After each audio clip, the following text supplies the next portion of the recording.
My wife secretly put our house in her name before filing for divorce. She smirked in court until my lawyer revealed the one clause she missed. I always thought my marriage was solid. Sure, we had our ups and downs, but after nearly 8 years together, I never once questioned my wife, Lisa's, loyalty. Turns out, that was my biggest mistake. Lisa wasn't just planning to leave me, she was planning to leave me with nothing. It started subtly. About 6 months before she filed for divorce, Lisa suddenly became very interested in our house. We bought it together 5 years ago. It was in both our names. Both of us had contributed to the mortgage, though I had put down the majority of the down payment from my inheritance. One evening, as we were sitting on the couch, Lisa casually said, "We should refinance the house under just my name." I frowned. Why would we do that? She gave me a perfectly rehearsed answer. "It'll be easier for us financially. I have a better credit score than you, so we can lower the interest rate." It sounded logical at first. She did have a slightly better credit score than me, and sure, lower interest rates meant lower payments. But something felt off. I pushed back. "But wouldn't that mean taking my name off the deed?" She waved it off, completely unbothered. "Oh, we can add it back later. It's just a technical thing. You trust me, right?" That last part, that was what made me pause. Because Lisa never talked like that. That was the moment I knew something wasn't right. I didn't argue with her. Instead, I told her, "Sure, let's look into it." And while she thought I was just going along with her plan, I was quietly consulting with a lawyer. My lawyer, Ethan, took one look at what she was trying to do and told me, "Do not sign anything." So I didn't. But Lisa? She was 3 steps ahead. One day she came home and said, "Good news, I handled the refinance. You don't have to worry about it anymore." I played dumb. "Oh, did I need to sign anything?" She hesitated for just a second before shaking her head. "Nope, it was all digital. I took care of everything." That's when I knew. She had forged my signature. And worse, the house was now in her name alone. 2 months later, Lisa hit me with divorce papers. She acted sympathetic, even tried to play the victim. "I just don't think this is working anymore." I pretended to be shocked, hurt, lost. Meanwhile, she was smirking. She thought she had already won. Because in her mind, she had done the perfect crime. The house was in her name. The mortgage was in her name. The court would see the house as hers alone, which meant I would get nothing. She even had a real estate agent lined up, ready to sell the house and pocket every penny before I could react. I could almost hear her internal monologue. "I did everything right. He won't fight back. He won't even know where to start."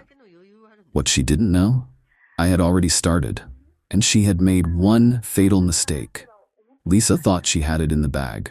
Walking into that courtroom, she carried herself like someone who had already won. She wore a pristine white blazer, her hair styled to perfection, and even threw me a pitying smile as she took her seat. I could see it in her eyes. She thought I was about to get destroyed. Her lawyer, a sharp-looking man in his 40s, stood up and launched straight into their argument. "Your Honor, my client, Mrs. Lisa Carter, is the rightful owner of the marital home. As demonstrated by the mortgage and title records, the house is in her name alone. Mr. Carter has no legal claim to the property." I watched Lisa shift in her seat, her smirk growing. She thought I was about to fold.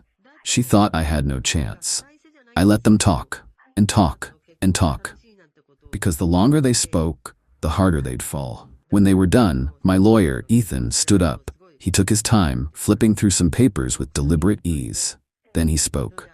"Your Honor, my client does not dispute that the house is currently in Mrs. Carter's name.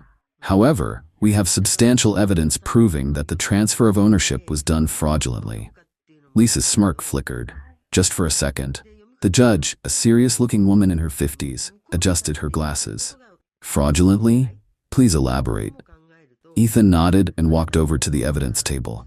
"Your Honor, we have obtained a forensic audit of the mortgage transfer." Then he pulled out the smoking gun. A copy of the mortgage transfer document, signed by both Lisa and me. "Except, I never signed it." Ethan continued. "My client never signed these documents. We have a forensic handwriting expert prepared to testify that his signature was forged." Lisa's entire body stiffened. Her lawyer shifted uncomfortably. "Objection, that's a serious allegation." The judge held up a hand. "I'd like to hear more." Ethan nodded and slid another file across the table. Additionally, Your Honor, we have records showing Mrs. Carter actively pursued this transfer without my client's knowledge, contacting the mortgage lender, submitting forged authorization forms, and even attempting to expedite the process to avoid his detection. I risked a glance at Lisa. Her face had completely drained of color. That smugness, that confidence, gone. She opened her mouth, probably to stammer out an excuse, but her lawyer spoke first. Your Honor, we need time to review this. The judge cut him off. I'm not finished. Then she turned back to Ethan. Continue. Ethan nodded and pulled out another file. Your Honor, not only did Mrs. Carter illegally transfer the house into her name, but she also violated the prenuptial agreement in doing so. Lisa whipped her head toward me. She forgot about the prenup. Ethan continued. Our prenuptial agreement clearly states that any major financial decisions regarding joint assets require both parties' written consent. This fraudulent transfer is not only illegal, but it also voids any claim Mrs. Carter has to spousal support, as per Section 4 of our agreement. Lisa's lawyer looked like he was about to have a stroke. Lisa? She looked completely wrecked. Because that meant not only was she losing the house, she was walking away with nothing. Lisa wasn't going to go down quietly. She leaned forward, her voice shaky but defiant. This is ridiculous. The house is in my name. The court will still rule in my favor. I finally spoke. Actually, Lisa, the court won't have to rule on anything. She turned to me, blinking. What? I let the silence stretch, let her squirm. Then I leaned in slightly. Because I'm suing you for mortgage fraud and financial damages. So even if you had won today, you'd be drowning in legal fees for the next 5 years. The courtroom was silent. You're bluffing, Ethan smirked. Actually, we've already filed the lawsuit. You should be getting served any moment now. And right on cue, the door opened. A court officer walked in, walked straight up to Lisa, and handed her an envelope.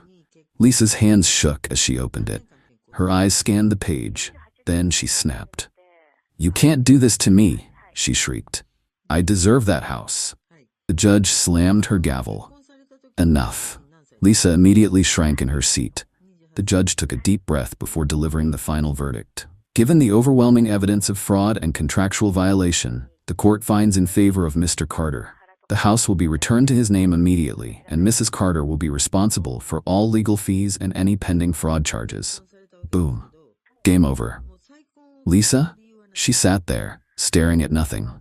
Her lawyer, realizing they had lost spectacularly, started quietly gathering their things. Me? I just smiled. But Lisa wasn't going down without a fight. Even after the judge ruled against her, even after she was served with my lawsuit in real time, she still tried to claw her way out of the mess she created. At first, she sat there, frozen. Her hands shook as she clutched the lawsuit papers, her breathing shallow like she was about to pass out. Then, the switch flipped. She exploded. You can't do this, she screamed, bolting up from her chair. I put everything into this marriage. You owe me something. The judge slammed the gavel. Mrs. Carter, sit down or you will be removed from the courtroom. Lisa turned, wild-eyed, toward her lawyer. Do something. Her lawyer? He was already packing up his papers. I almost laughed. Even he knew she was done for. But Lisa wasn't giving up. She spun back toward me, teeth clenched, voice shaking with rage. You think you're so smart, don't you? I kept my face neutral. I think I protected myself from a scam artist. Her nostrils flared. You set me up. I leaned back, tilting my head. Lisa, you forged my signature. That's a felony. You did this to yourself. That's when I saw it, the exact moment she realized she was actually screwed. Up until now, Lisa thought this was just a bad divorce case gone wrong. She figured she'd lose the house, but move on. But financial fraud, forgery, a lawsuit that could leave her in debt for years, she hadn't planned for that. Lisa took a deep breath and switched tactics. Her voice softened. Her eyes glistened. Babe, please, she whispered. We don't have to do this. We were good together once. We can figure something out, right? Ah, the classic sweet talk my way out move. I almost admired the effort. Almost. I leaned forward, staring her dead in the eyes. Lisa, you spent months planning to screw me over. You don't get to play the loving wife now. Her expression twisted. You bastard. There she was. The real Lisa. The judge, who had been watching this disaster unfold with obvious irritation, sighed. Mrs. Carter, since you refuse to compose yourself, let me be clear. This case is settled. The property is to be immediately transferred back to Mr. Frying Carter's name, and given the evidence of fraud, your financial claims are null and void.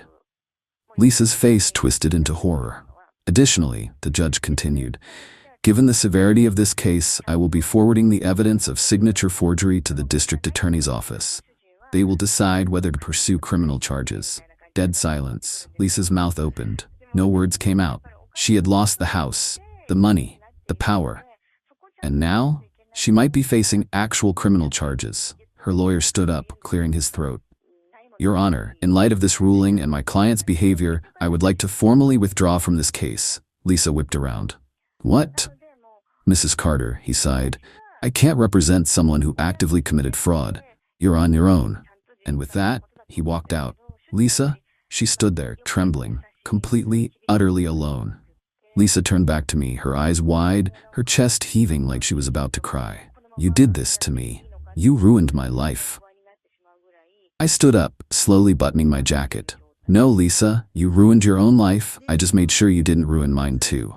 She let out a guttural scream and collapsed into her chair, sobbing. I didn't wait around to see what happened next. I just turned and walked out of the courtroom and let the doors slam shut behind me. A few weeks later, Lisa tried to fight the fraud charges, but she had no case. She was found guilty and ordered to pay fines that wiped out her savings. Her dream of selling the house for profit? Gone. Her reputation? Destroyed. Her real estate agent refused to work with her, and even some of her friends cut ties. She lost everything because she was greedy enough to try and steal what was never hers. One day, I drove past the house that was legally mine again, and who did I see? Lisa. Dragging her last suitcase to a cheap rental across town. She glanced up, saw me sitting in my car. I rolled down my window. Nice place? Lisa, looks cozy. Then I drove off without looking back.